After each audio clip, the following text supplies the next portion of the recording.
Hypnotism, त्राटक और आध्यात्म विद्या। मन समस्त उपलब्धियों का मूल है, परंतु कोई भी उपलब्धि मन के एकाग्रता के बिना संभव नहीं है। एकाग्र मन हमें मनचाही वस्तुएं प्रदान कराता है और बिखरा हुआ मन हमारे भीतर व्याप्त समस्त शक्तियों को नष्ट कर देता है। परंतु भौतिक हो अथवा आध्यात्मिक, सभी शक्तियां एकाग्र मन द्वारा ही प्राप्त होती हैं। जिस प्रकार सूर्य की किरणों को साधारण तौर पर किसी कागज पर लिया जाए तो उस पर कोई खास प्रभाव नहीं पड़ता, परंतु उन्हीं सूर्य किरणों को यदि आतिशी शीशे अर्थात मैग्नीफाइंग ग्लास के माध्यम से कागज के टुकड़े पर डाला जाता है तो ये एकाग्र होकर कागज को जला देती है। एकाग्र मन संसार के आध्यात्मिक प्रबुद्धों, संगठकों, विद्वानों, इन सब के लिए एकाग्रता की शक्ति अपने अपने क्षेत्र में सफलता दिलाती है। एकाग्रता मन मस्तिष्क की व्यवस्थित चिंतन विधि है। वह मस्तिष्क की अस्त व्यस्तता तथा बिखराव पर नियंत्रण पाने की एक कला है। मन को बिखराव से रोककर एक दिशा में लगाने की तथा मानसिक शक्तियों को जगाने की अनेक विधियां शास्त्रों में हैं।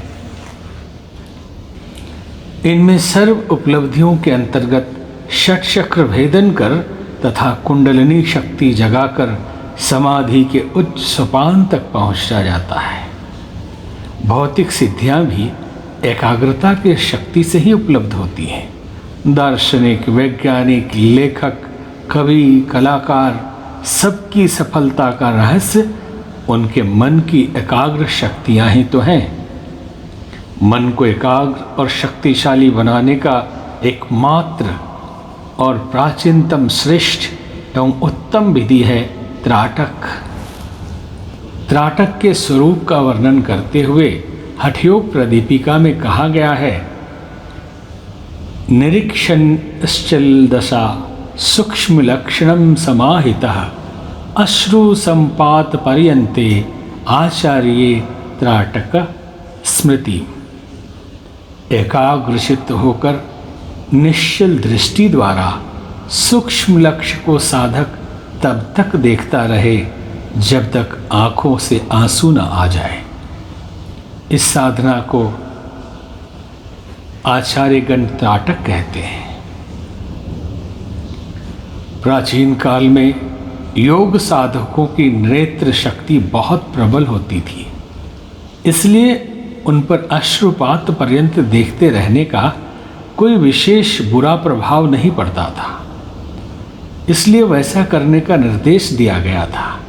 आज की स्थिति में नेत्र शक्ति दुर्बल होने से वैसा न करने की बात कही गई है, तो भी एकाग्र दृष्टि से उद्देश्य की प्राप्ति प्राचीन और आधुनिक दोनों ही मान्यताओं के अनुसार आवश्यक है। त्राटक की इस विधि का हमारा व्यक्तिगत अनुभव है। लगभग 3 वर्ष तक बाल्यकाल में हमने इस साधना को किया। एकाग्रता के अभाव में मनोशक्तियों का बिखराव ही उस मनोबल के उत्पन्न होने में सबसे बड़ी बाधा है, जिस पर साधना की सफलता और सिद्धि निर्भर करती है। सभी जानते हैं कि बिखरी भाप, बारूद, धूप आदि से सामान्य प्रयोजन ही सधते हैं, पर जब उनमें केंद्रीकरण होता है, घनीभूत सघनता हो जाती है, तो चमत्कार देखे जा सकते हैं। अगर लक्ष्य बोध जैसी एकाग्रता उत्पन्न की जा सके तो भौतिक एवं आत्मिक सभी प्रयोजनों में सफलता मिल सकती है। त्राटक से इसी उपलब्धि का आभास होता है। योग रसायन कहता है, यथा धन्मी स्वकं लक्ष्यम वेधयत्य चलेक्षणा। तथैव त्राटकाभासम कुर्यादेकाग्र मानसः। अर्थात जैसे धनुर्धर मात्र अपने लक्ष्य को ही लक्ष्य वेद के क्षण में देखता है, वैसे ही त्राटक का अभ्यास एकाग्र मन से करना चाहिए। त्राटक का प्रतिफल समयानुसार समाधि के रूप में सामने आता है। कहा गया है, योग रसायन में कहा गया है, त्राटकाभ्याम तस्याचापि कालेन क्रम योगतः राजयोग समाधि ही स्यात् तत्प्रकारो धुनोच्यते। त्राटक के अभ्यास से भी समयानुसार राजयोग की समाधि का लाभ संभव है। इसकी प्रक्रिया को समझना चाहिए, क्योंकि एक ही प्रयत्नों का निरंतर लय और उदय ही एकाग्रता है। त्राटक भी ध्यान का एक अंग है, अथवा ये कहिए कि त्राटक का ही एक अंग ध्यान है। अंतःत्राटक और बाह्य त्राटक दो प्रकार के त्राटक होते हैं। दोनों त्राटकों का उद्देश्य मन को एकाग्र करना ही है। नेत्र बंद करके किसी एक वस्तु पर भावना को जमाने और उसे आंतरिक नेत्रों से देखते रहने की क्रिया को अंतःत्राटक कहा जाता है। मैस्मरिज्म के ढंग से जो लोग बाह्य त्राटक करते हैं, वे केवल प्रकाश बिंदु पर ध्यान केंद्रित करते हैं। इससे एकाग्री ही लाभ मिलता है। प्रकाश बिंदु पर ध्यान करने से मन तो एकाग्र होता है, परंतु उपासना का लाभ, आत्म साधना का लाभ नहीं मिल पाता। भारतीय योगी सदा ही अंतःत्राटक में अपने इष्ट देव का ध्यान करते हैं। बाह्य त्राटक का उद्देश्य बाह्य साधनों के आधार पर मन को वश में करना एवं चित्त वृत्तियों का एकीकरण करना है। मन की शक्ति प्रधानतः नेत्रों द्वारा बाहर निकलती है। दृष्टि को किसी विशेष वस्तु पर जमा कर उसमें मन को तन्मयतापूर्वक प्रवेश कराने से नेत्रों द्वारा विकिरण होने वाला मनः तेज एवं विद्युत प्रवाह एक स्थान पर केंद्रीभूत होने लगता है। इससे एक तो एकाग्रता बढ़ती है, दूसरे नेत्रों की प्रवाह चुंबक तो बढ़ जाता है। ऐसी बढ़ी हुई आकर्षक शक्ति वाली नेत्र को वेदक दृष्टि कहते हैं। वेदक दृष्टि से देखकर किसी व्यक्ति को प्रभावित किया जा सकता है। मैस्मरिज्म करने वाले अपने नेत्रों में त्राटक द्वारा इतना विद्युत प्रवाह उत्पन्न कर लेते हैं कि उसे जिस किसी के शरीर में प्रवेश कर दिया जाए वो तुरंत बेहोश और वश में हो जाता है। उस बेहोश या अर्धनियंत्रित व्यक्ति के मस्तिष्क पर वेदक दृष्टि वाले व्यक्ति का कब्जा हो जाता है और फिर वो उससे जो चाहे काम करा सकता है। मैस्मरिज्म करने वाले किसी व्यक्ति को अपनी त्राटक शक्ति से पूर्ण निद्रित या अर्धनिद्रित करके उसे नाना प्रकार से नाच नचवाते हैं। मैस्मरिज्म द्वारा सत्संकल्प, दान, रोग निवारण, मानसिक त्रुटियों का परिमार्जन आदि लाभ भी हो सकते हैं और उसमें ऊंची अवस्था में जाकर अज्ञात वस्तुओं का पता लगाना, अप्रकट बातों को मालूम करना आदि कार्य भी संभव होते हैं। दुष्ट प्रवृत्ति के वेदक दृष्टि वाले अपने दृष्टि तेज से स्त्री पुरुषों के मस्तिष्क पर अपना अधिकार करके उन्हें भ्रमग्रस्त भी कर सकते हैं। कई वेदक दृष्टि से खेल तमाशे करके पैसा कमाते हैं। यह इस महत्वपूर्ण शक्ति का दुरुपयोग है। वेदक दृष्टि द्वारा किसी के अंतःकरण के भीतर तक प्रवेश करके उसकी सारी मनस्थिति को, मनगत भावनाओं को जाना जा सकता है। वेदक दृष्टि फेंक कर दूसरों को प्रभावित किया जा सकता है। नेत्रों में ऐसा चुंबकत्व त्राटक द्वारा संभव है, इसलिए उसका साधन साथ साथ होते चलने से मन पर बहुत कुछ काबू हो जाता है। यहाँ बाह्य त्राटक की कुछ विधियाँ बताई जा रही हैं, परंतु ये समझना चाहिए कि जिन्हें भगवत प्राप्ति करनी है, तृतीय नेत्र तो जगाना ही है, साथ साथ सभी चक्रों को भी जगाना है। ईश्वर प्राप्ति करनी है, आत्म तत्व को जानना है, उन्हें बाह्य त्राटक कम और अंतः त्राटक अधिक करना चाहिए, क्योंकि अंतः त्राटक से परमात्मा प्राप्ति होती है। जैसा कि ऊपर बताया गया, बाह्य त्राटक से आँखों में शक्ति तो आ जाएगी हिप्नोटिज्म की, वशीकरण की, परंतु परमात्मा मिलेंगे या नहीं ये नहीं कहा जा सकता।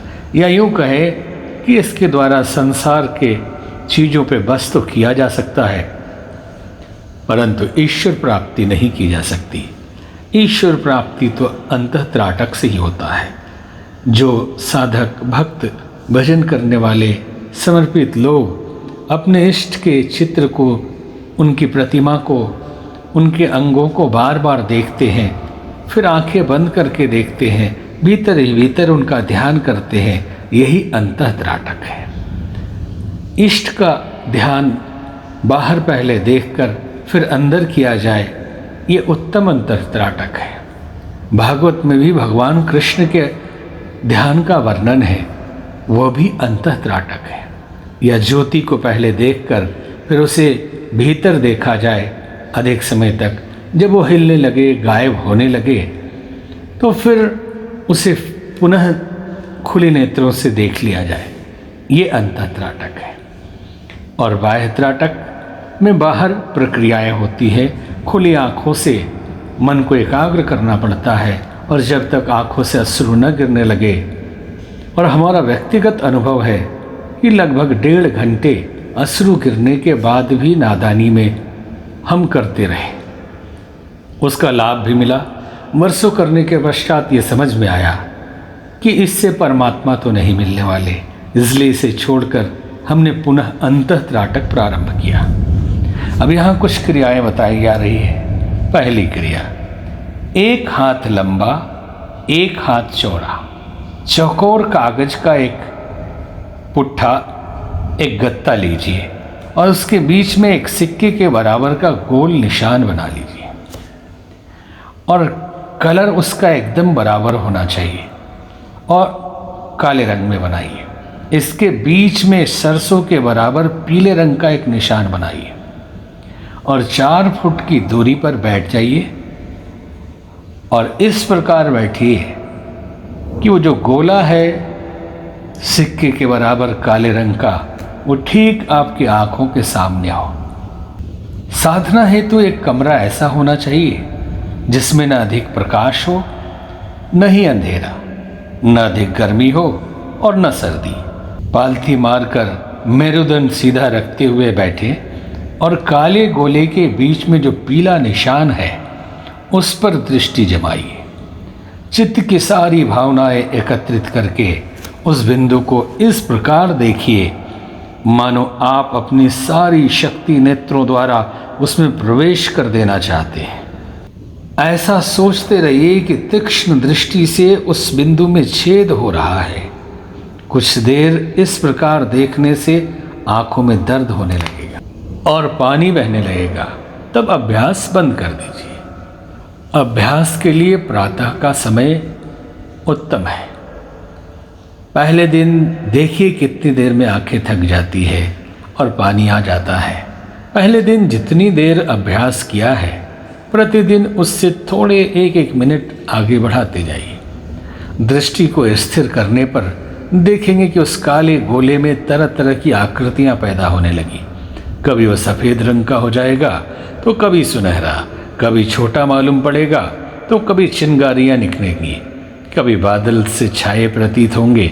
इस प्रकार यह गोला अपनी आकृति बदलता रहेगा, किंतु जैसे जैसे दृष्टि स्थिर होना प्रारंभ हो जाएगी उसमें दिखने वाली विभिन्न आकृतियां बंद हो जाएंगी और बहुत देर तक देखते रहने पर भी गोला ज्यों का त्यों बना रहेगा। दूसरा अभ्यास, 1 फुट लंबे चौड़े दर्पण के बीच एक छोटी सी जो पहले चवन्नी आती थी उसके बराबर काले रंग के कागज का एक गोल टुकड़ा काटकर चिपका दीजिए एक शीशे के ऊपर। उस कागज के मध्य में सरसों के बराबर पीला बिंदु बनाइए। इस बिंदु पर दृष्टि स्थिर कीजिए। इस अभ्यास को 1-1 मिनट बढ़ाते जाइए। जब इस तरह की दृष्टि स्थित होने लगे तब और भी आगे का अभ्यास प्रारंभ करिए।